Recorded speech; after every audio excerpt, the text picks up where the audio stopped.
Desde as épocas mais remotas da humanidade, as armas foram necessárias para a nossa sobrevivência ou para reivindicar poder. Assim, nossa história se divide através das descobertas da humanidade em cada período, evoluindo cientificamente. As primeiras ferramentas surgiram no período paleolítico, primeiramente formadas de ossos e madeiras para formar agulhas e arpões. Logo após, começaram a utilizar lasca de pedras e lasca de marfim, uma substância sólida, branca, calcificada e lisa, obtida principalmente das presas dos elefantes. Desde então, os humanos começaram a utilizar de armas como machados, facas, estacas e objetos pontiagudos.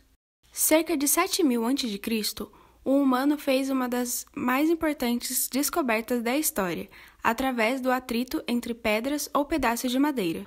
O Homo erectus descobriu uma forma de produzir as primeiras faíscas, que serviam como fonte de ignição, com o domínio do fogo.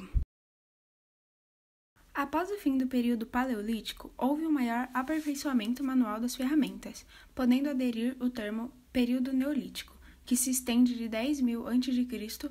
a 4.000 a.C., também conhecido como Idade da Pedra Polida, pois as pedras começaram a ser esfregadas no chão ou na areia, assim polindo elas, o que dava uma maior precisão de corte às ferramentas de caça, pescas e na utilidade cotidiana, e criando machados, foices, enxadas e facas.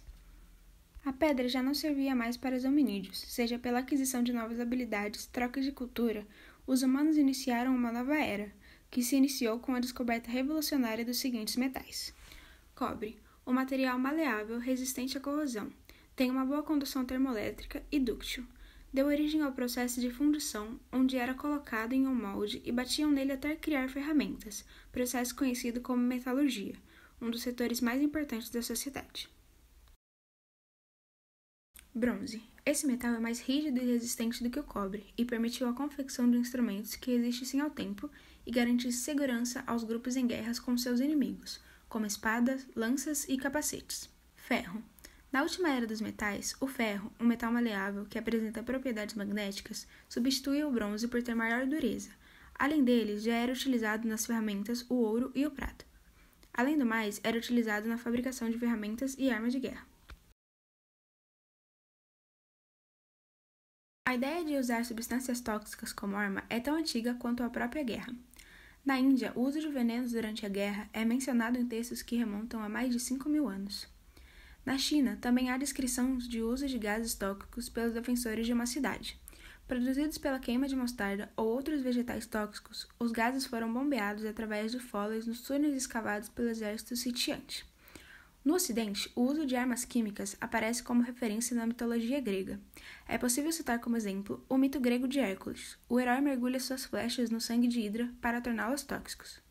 Outro exemplo de arma química usada nessa época foi a queima de pena de galinha, nafta inflamável e betume oleoso, que causavam incêndios intoxicantes. Foi na Idade Média onde começaram a surgir armas mais precisas e potentes. Os armamentos que transformariam o mundo medieval no início da Era Moderna eram as armas de fogo, os arcabuzes empunhados por indivíduos e as peças de artilharia maiores, como canhões, que podiam atingir fortificações.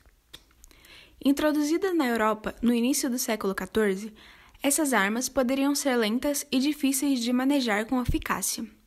Mas os comandantes militares entenderam que essa tecnologia seria a arma dominante no campo de batalha, e todo o reino, estado ou principado gastava dinheiro e recursos para construir seus suprimentos.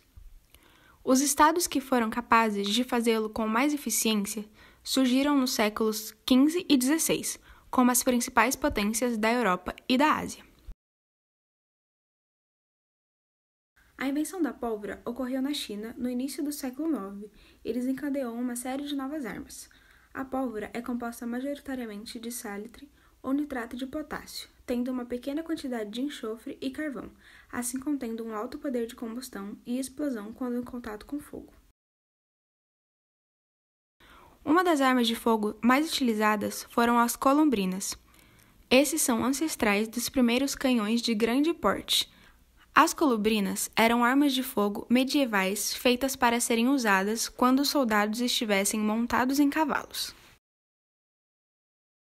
Na tomada de Constantinopla, foram usadas muitas armas que prevaleceram em muitas outras batalhas e guerras, como canhões, que podiam projetar pedras sendo carregados com a pólvora clássica, fogo grego, que é uma substância líquida que pode ser acionada através de algo, como um lança-chamas moderno, e o óleo fervente, que era arremessado através de catapultas para deter tropas adversárias. Uma das utilizações em larga escala ocorreu na Primeira Guerra Mundial, onde utilizaram gás cloro, um asfixiante obtido por meio da eletrólise ígnea do cloreto de sódio, e gás mostarda, produzido através da mistura de etileno e de cloreto de enxofre, que causava queimaduras, cegueiras, bolhas de inchaço e, posteriormente, a morte. Outro evento marcado pelo uso de armas químicas foi durante a Alemanha nazista, onde judeus eram executados na câmara de gás usando o Zyklon B, um pesticida à base de ácido cianídrico e nitrogênio, criado para proporcionar uma morte rápida. Em 1955, durante a Guerra do Vietnã, os Estados Unidos utilizaram napalm incendiário, uma substância gelatinosa que pegava fogo e queimava músculos e ossos, e o agente laranja, que em contato com a água e então ingerida, causava câncer e síndromes neurológicas.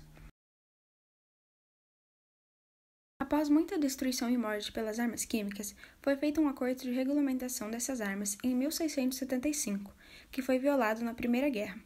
Só então, em 1997, o tratado entrou em vigor e foi assinado por 191 países após muitas negociações, e ficou conhecido como CAC, Convenção de Armas Químicas.